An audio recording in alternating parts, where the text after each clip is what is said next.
নমস্কার বন্ধুরা, স্বাগতার দুনিয়াতে সবাইকে ওয়েলকাম জানাই। আজ বানাবো সিমুইয়ের পায়েস। বাচ্চা থেকে বড় সবার ভালো লাগার এই পায়েসটা কিন্তু আমি অল্প সময়ে বানাবো, আপনারা দেখুন ভালো লাগবে। সবার প্রথমে নিয়েছি সিমুই, এক বাটি নিয়েছি। আর সিমুইটা আমি ভাজা সিমুই নিয়েছি, আপনারা না ভাজা সিমুই দিয়েও বানাতে পারেন।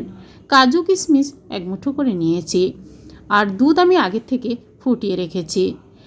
গ্যাসটা অন করে ননস্টিক কড়াইয়ের মধ্যে 2 টেবিল স্পুন ঘি দিয়ে কাজু কিশমিশ ভেজে নেব। কাজু কিশমিশ ঘিয়ের মধ্যে ভেজে পায়েসে দিলে স্বাদটা কিন্তু বেশ ভালো হয়। গ্যাসের ফ্লেম লো রেখে লাল করে কিশমিশটা ভেজে আলাদা পাত্রে তুলে নেব। এবার ওই কড়াইতে দিয়ে দিলাম আরও 1 টেবিল স্পুন ঘি। তারপর দিয়ে দেবো সিমুই। যেহেতু সিমুই ভাজা সিমুই, তাও আমি 2 মিনিটের মতো টাইম দিয়ে গ্যাসের ফ্লেমটা লো রেখে অল্প ঘিয়ের সঙ্গে ভেজে নেব, তাহলে সিমুই স্বাদ ভালো হবে। এরপর দিয়ে দেব দুধ।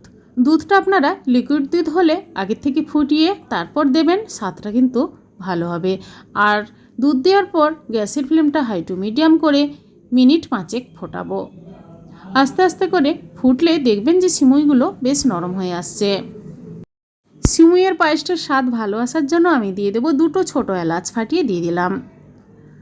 আর সিমুইয়ের পায়েসের মিষ্টতা আপনারা যে যেমন খেতে পছন্দ করেন সেইভাবে অনুপাতে আপনারা চিনি কিংবা বাতাসা ব্যবহার করবেন। আমি এখানে 4 টেবিল স্পুন চিনি আর 5 থেকে 6টি লাল বাতাসা দিলাম। চিনি আর বাতাসা দুটো একসঙ্গে দিয়ে সিমুইয়ের পায়েসটা বানাবো, আর খেতে ব্যাপক লাগবে। এবার মিনিট 2 ফোটাবো। ফোটানোর পর ভেজে রাখা কাজু কিশমিশটা এবার আমি সিমুইয়ের সঙ্গে দিয়ে দেব। কাজু কিশমিশ দেওয়ার পর 1 মিনিটের মতো ফুটিয়ে গ্যাসটা অফ করে দেব। দুধের মিশ্রণটা সিমুইয়ের সঙ্গে এমনভাবে রাখবেন যে ঠান্ডা হয়ে যাওয়ার পরও যেন শক্ত না হয়ে যায়, তাহলে সিমুইয়ের পায়েসটা খেতে ভালো লাগবে না। তাই আমি এখন পুরো ভালোভাবে ফুটিয়ে নিয়েছি। এবার গ্যাস অফ করে কিছুক্ষণ রেস্টে রেখে সার্ভ করে নেব। বন্ধুরা, এইভাবে সিমুইয়ের পায়েস যে কোনো অনুষ্ঠান বাড়িতেও বানাতে পারেন, এবং যে কোনো সময় আপনারা বাড়িতে বানিয়ে খেতে পারেন, দারুণ লাগবে খেতে। আজকের এই সিমুইয়ের পায়েসের রেসিপি আপনাদের কেমন লেগেছে কমেন্ট করে জানাবেন বন্ধুরা।